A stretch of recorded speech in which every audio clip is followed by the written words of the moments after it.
साल 1887 लंदन की सड़कों पर कोहरे की चादर फैली थी। उस जमाने में विक्टोरियन काल का माहौल रहस्यमय और डरावना था। शाम के 7:30 बज चुके थे और इंस्पेक्टर एडवर्ड ग्रे अपने ऑफिस में बैठा एक पुरानी फाइल को खंगाल रहा था। ये फाइल एक अजीब मामले से जुड़ी थी, डार्कमोर मैनर के रहस्यमय हत्याकांड की।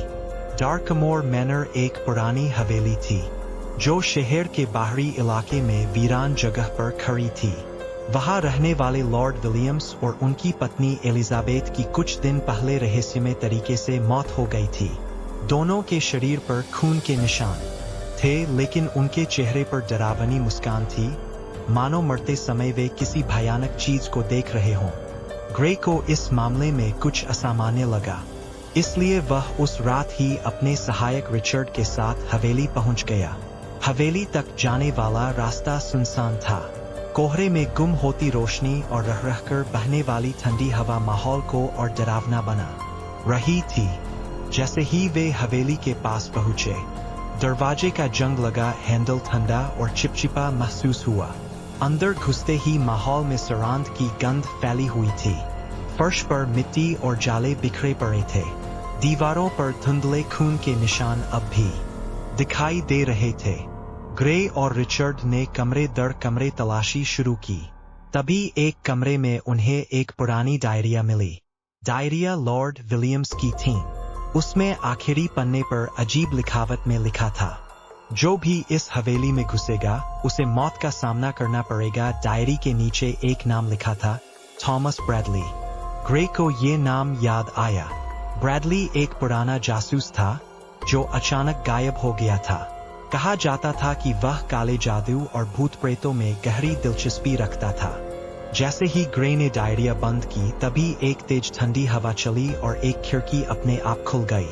खिड़की के शीशे पर एक धुंधली आकृति दिखी, लंबा कद, फटी हुई कोट और लाल चमकती आंखें। ये क्या था? रिचर्ड घबराकर बोला। ग्रे ने उसे शांत रहने को कहा और उन्होंने हवेली का तहखाना खंगालने का फैसला किया। नीचे जाने वाली सीढ़ियां अंधेरे में डूबी थीं। दीवारों पर अजीब खरोंचों के निशान थे, जैसे किसी ने वहां से निकलने की कोशिश की हो। अचानक उन्हें एक हल्की आवाज सुनाई दी, तुम्हें यहाँ नहीं आना चाहिए था। रिचर्ड ने डर के मारे ग्रे का हाथ पकड़ लिया। तभी एक परछाई तेजी से उनके सामने से गुजरी। ग्रे ने अपनी लालटेन उस ओर घुमाई तो वहां एक बेजान चेहरा दिखाई दिया। वो थॉमस ब्रैडली का था। उसकी आंखों में अजीब सी चमक थी और उसके होठों पर वही डरावनी मुस्कान थी जैसी लॉर्ड विलियम्स और एलिजाबेथ के चेहरों पर थी। तुम मरे हुए हो। ग्रे के मुंह से बस इतना ही निकला, मैं मरा नहीं हूं, मैं यहाँ कैद हूं।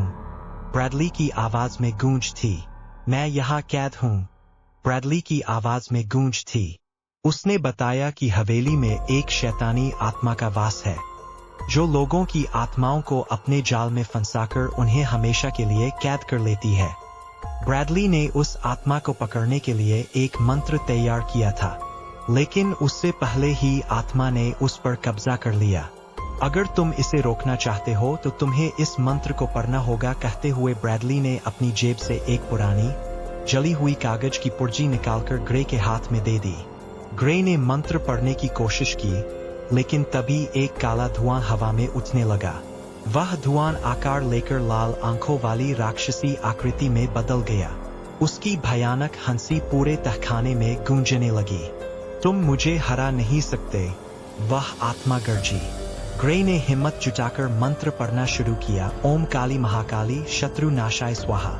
जैसे ही उसने मंत्र पूरा किया, आत्मा एक जोरदार चीख के साथ चलने लगी और काले धुएं में बदलकर गायब हो गई।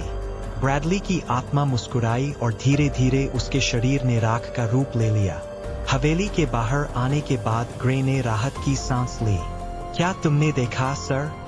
रिचर्ड ने कांपती आवाज में पूछा। हाँ, ग्रे ने जवाब दिया, लेकिन ये रहस्य अब हमेशा के लिए दफन हो गया है। उस रात के बाद डार्कमोर मैनर को हमेशा के लिए सील कर दिया गया, लेकिन कहते हैं उस वीरान इलाके में अब भी एक परछाई अक्सर भटकती नजर आती है। वो शायद ब्रैडली की आत्मा है जो अब भी हवेली के आसपास लोगों को चेतावनी देने के लिए भटक रही है। जो भी इस हवेली में घुसेगा उसे मौत का सामना करना पड़ेगा।